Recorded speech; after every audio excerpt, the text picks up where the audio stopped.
Happy New Year's Eve, Happy New Year's Day.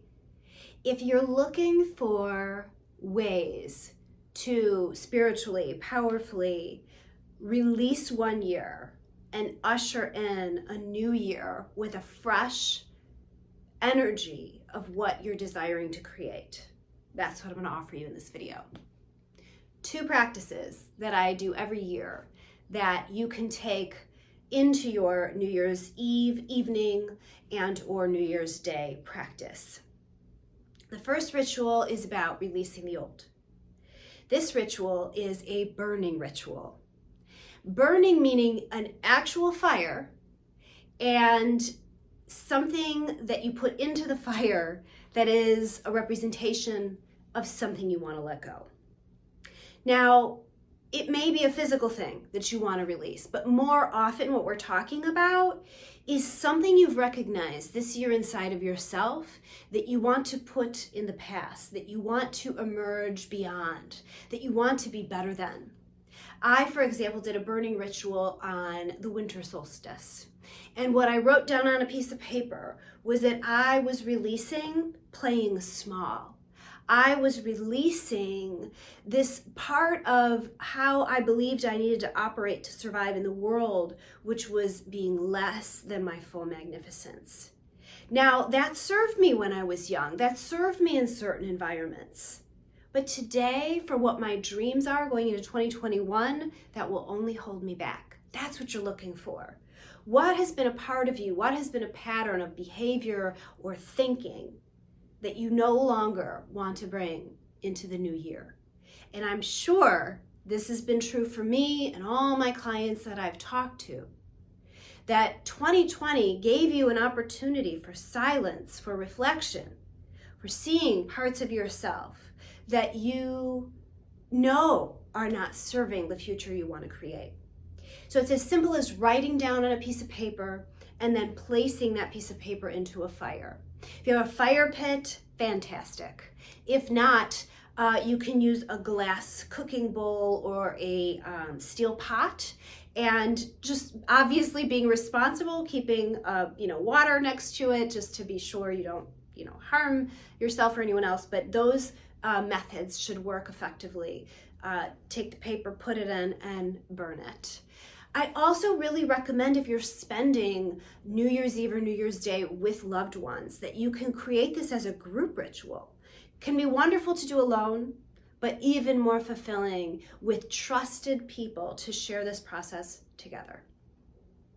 So that is the practice, the burning ritual for releasing the old and deciding what you want to let go of. Now, once you know what you no longer want, you begin to open yourself to what you desire to create. And that's where the second practice comes in. The second practice is creating a word of the year.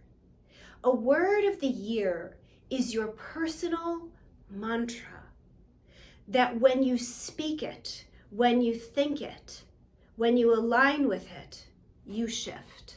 You become who you want to be.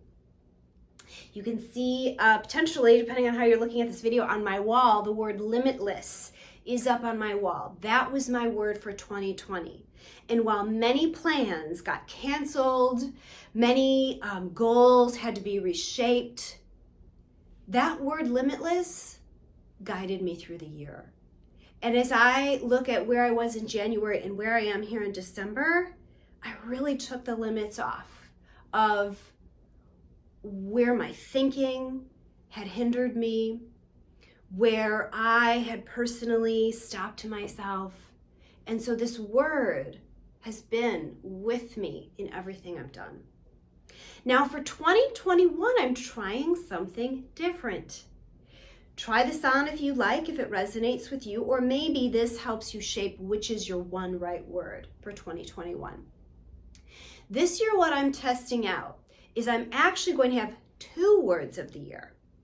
And they're not redundant. I'm going to explain.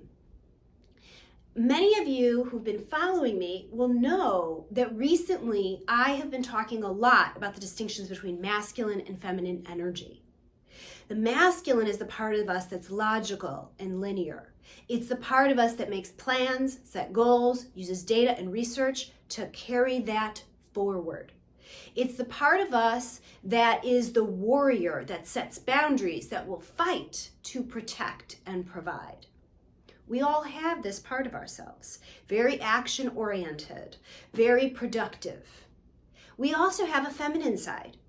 This is the part of us that is nonlinear, intuitive, spiritual, heart-centered. And this part of us really craves to help others, to make a better world. Think that mama energy of nurturing. And so this year, my aim is to be real balanced in masculine and feminine energy. At different stages of my life, I've swung between the two. And so I'm choosing two words, one that represents the masculine and one that represents the feminine. So it will be up to me at any moment to trust which is what I need to call upon right now. Sometimes I'll be overly masculine and I need my feminine, and vice versa. So choose one word of the year or both. You might kind of check in with yourself and say, if I'm overly in the masculine right now, maybe I want a feminine word. That's my one word of the year. Maybe you don't identify your word as masculine or feminine. This is just a new lens to try on if it resonates with you. So for me, in 2021, my two words, my masculine word is imagine. To me, imagine is an act of my creation from my mind that I am asserting into the world. I imagine something, that's my vision. My feminine word for the year is trust. Trust is more receptive. The feminine energy is the receptive part of us, receiving, not trying to assert something, but to receive from a higher power guidance. And so this is the word I want to lean into when I may be trying to force something too much. And I know it's a moment to lean back and trust. So these are the practices for releasing and creating in 2021. And in honor of the feminine, you don't have to pressure yourself to have it all done on New Year's Day. Take it into the month of January. Do these things when the time feels right. And let this year be in your heart and your hands in a holy way. Blessings, and I will see you in 2021.